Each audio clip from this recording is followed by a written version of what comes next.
Well, thank you for joining me today. With respect to the Attorney General's press conference and the charges being filed, let me start by saying these are deeply troubling and extremely serious. I've consistently said that a handful of bureaucrats had created a terrible situation in Flint from the beginning. If these accusations are correct, this would take it to a whole new level. And one of the things we clearly want to pursue is the truth. The citizens of Michigan deserve it.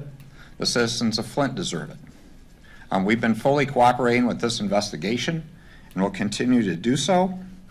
We'll pursue any wrongdoing and hold people accountable. Already today, Director Cray has suspended without pay the 2 individuals that work for the state of Michigan. In terms of the context of that, we have some constraints on our actions due to civil service. With respect to Director Cray himself, when he was appointed to head the DEQ, he made sure that the people that are mentioned in these charges were not involved with the Flint water situation anymore. In addition, Director Cray asked the Michigan State Police to investigate employees involved in the Flint water crisis and the DEQ. And that investigation has been ongoing and has been focused in on looking for any potential cases of misconduct and will be continuing through this process. He's actually asked the state police to incorporate any new evidence that may be coming out of the investigations that is going on with the Attorney General. One of the other things I'd want to note is we have tens of thousands of dedicated, hardworking state employees, and I hope this doesn't put a tarnish on the great work they're doing every day to serve the citizens of Michigan. I very much appreciate their hard work, and this is a case where hopefully the accused misconduct of a handful will not create issues with tens of thousands of good, hardworking people doing the right thing to make Michigan a better state. With that, I'll stop and see what questions you may have. Governor, were you questioned as part of this investigation, and if so, by whom? With respect to this investigation, I have not been questioned or been interviewed at this point in time. Our office has been cooperating, as I mentioned earlier, with this investigation. Nick Menacura, Sinclair Broadcast Group. Do you believe these 3 government employees failed Michigan families? Well, again, I don't want to speculate. This is the process of investigations going on. We already had one of the individuals under investigation with respect to Stephen Bush, and that process hadn't been completed yet. We're going to continue with that investigation and also include the investigation of Mike Prisby. Governor Jonathan Carlson with WXYZ Detroit. With all due respect, some people, including some lawmakers in Washington, have called on you and some people in your administration to face charges. Do you think that is still fair, and do you think other people should face charges in addition to the people that were charged today? Well, again, that's the point of having these investigations happen and cooperating with them. There's the investigation by the Attorney General. There's an investigation by the U.S. Attorney.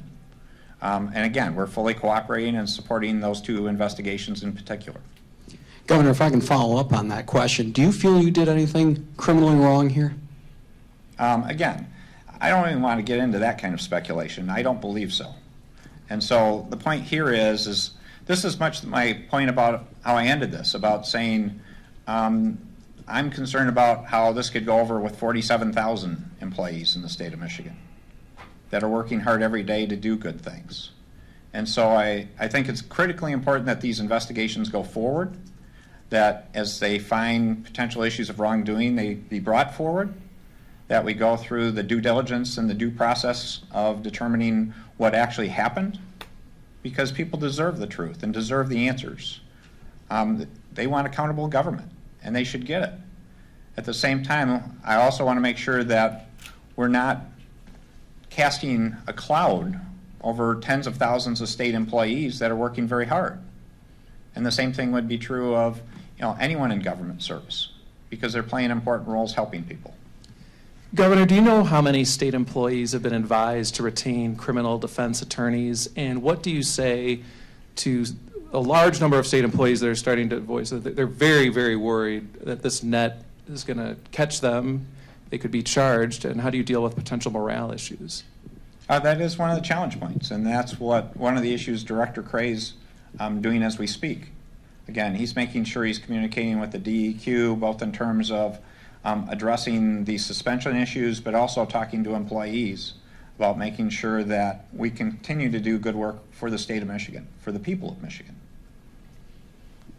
Governor, ML Elric, Fox 2 News in Detroit. Clearly there were bureaucratic breakdowns in this process, but what was your reaction when you heard that there may be criminality? Well, it takes it to a whole new level, just as I said. Again, you never want to see that happen. You never want to see a situation like Flint happen, but to say there are criminal charges. But again, these are the initial parts of this. These are charges, and we need to let due process work. Were you surprised? Again, I'm not going to speculate on all this. What I want to do is make sure we're following through to make sure the investigations are cooperated with fully, and we get the truth for the citizens, and we see justice is done. Governor, as I understand it, the state has to provide legal representation during civil proceedings involving state employees, but is not required to during criminal proceedings. Now that these employees have been criminally charged, do you think the state should continue to pay for their legal representation, and if so, why, and if not, why not? Yeah, to put that in context, our ability to actually suspend them without pay was triggered by the criminal charges being filed. That's provided under civil service.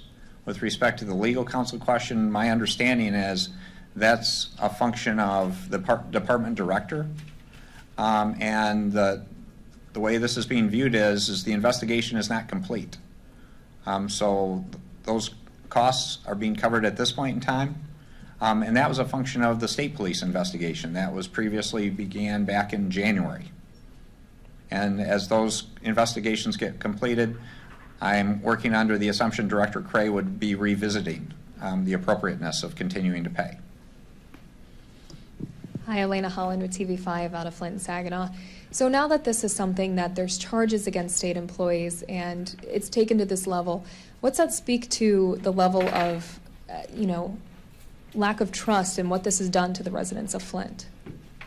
Well, again, it will cause concern and should. Criminal charges are a very serious one. At the same time, you would hope that there's due process involved in this, and let's go through the due process piece before people draw conclusions.